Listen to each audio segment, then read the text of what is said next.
नमस्कार दोस्तों, मेरे YouTube चैनल में आप सभी का स्वागत है। आज मैं आपको बताऊंगा धर्मराज जी महाराज की पावन कथा के बारे में, जिसे सुनने से धर्मराज जी की कृपा आपके जीवन में हमेशा बनी रहेगी। इससे पहले अगर आपने मेरा YouTube चैनल सब्सक्राइब नहीं किया है तो जल्दी से सब्सक्राइब कर लीजिए, नोटिफिकेशन बेल को भी ऑन कर लीजिए। एक राजा रानी थे जिसके 7 राजकुमारियां थी। एक बार राजा और रानी उनसे पूछते हैं कि तुम किसके भाग का खाती हो? तो 6 राजकुमारियां कहती है कि हम आपके भाग का खाती हैं, और उनमें से जो छोटी राजकुमारी थी वो कहती है कि मैं तो अपने ही भाग का खाती हूँ। इसे सुनकर राजा और रानी को बहुत गुस्सा आ जाता है। वो कहते हैं कि तुम अपने भाग का कैसे खा सकती हो? इस राज्य के सारे काम मैं ही करता हूँ, ये राज्य मैं चलाता हूँ, और जो तुम खाती हो वो भी तो मैं ही लेकर आता हूँ, फिर तुम अपने भाग का कैसे खा सकती हो? तो राजकुमारी कहती है, नहीं पिताजी, ये तो सब धर्मराज जी की माया है। धर्मराज जी सबको अपने कर्म के अनुसार देते हैं और सब उन्हीं के अनुसार अपने अपने भाग्य का खाते हैं। छोटी राजकुमारी रोज धर्मराज जी की पूजा करती थी और उनकी कथा भी सुनती थी। राजा और रानी रोज उससे पूछते और उसका वही जवाब रहता।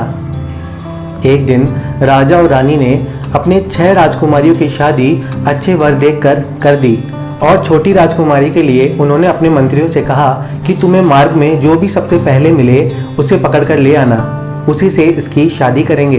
ये कहती है ना, धर्मराज जी की माया है तो इसके साथ ऐसा ही करना चाहिए। इधर धर्मराज जी सोचते हैं कि ये तो राजकुमारी के साथ अन्याय हो जाएगा, तो वो स्वयं सोचते हैं कि मैं ही काले श्वान का रूप लेकर चले जाता हूँ। तो वो खुद काले श्वान का रूप लेकर आ जाते हैं और मंत्री उसे पकड़कर राजमहल में ले जाते हैं। तो राजा रानी राजकुमारी की शादी उस काले श्वान से कराकर उसको राज्य से निकाल देते हैं। अब धर्मराज जी काले श्वान का रूप लेकर आए थे, तो वो कभी इधर कूदे उधर कूदे, कभी भागे, तो राजकुमारी थक गई। वो कहने लगी, मैं और आगे नहीं चल सकती। तब धर्मराज जी कहते हैं कि मैं तो श्वान हूँ, मेरा तो काम ही इधर उधर कूदने और भागने का है, तो तुम्हें मेरे साथ चलना पड़ेगा। तुम मेरी पत्नी हो, तुम्हें मेरे नियमों का पालन करना पड़ेगा। अब चलते चलते वो यमलोक में आ जाते हैं। तो वहाँ के बड़े बड़े महल, नौकर चाकर, दास दासियाँ देखकर राजकुमारी चकित रह जाती है। तब धर्मराज जी काले श्वान का रूप बदलकर अपने वेश में आ जाते हैं। धर्मराज जी बोले, तुम रोज मेरी कहानियाँ सुनती थी, नियम से मेरी पूजा करती थी, इसलिए मैं ही श्वान का रूप लेकर तुमसे शादी करने आया था। इधर वो बाकी 6 राजकुमारियाँ और राजा रानी बड़े दुखी थे। राजा का पूरा राजपाट नष्ट हो गया था क्योंकि उसने अपनी छोटी राजकुमारी के साथ अन्याय किया था। धर्मराज जी ने उन सबको उनकी करनी का फल दे दिया था। इधर छोटी राजकुमारी और धर्मराज जी आराम से जीवन यापन कर रहे थे।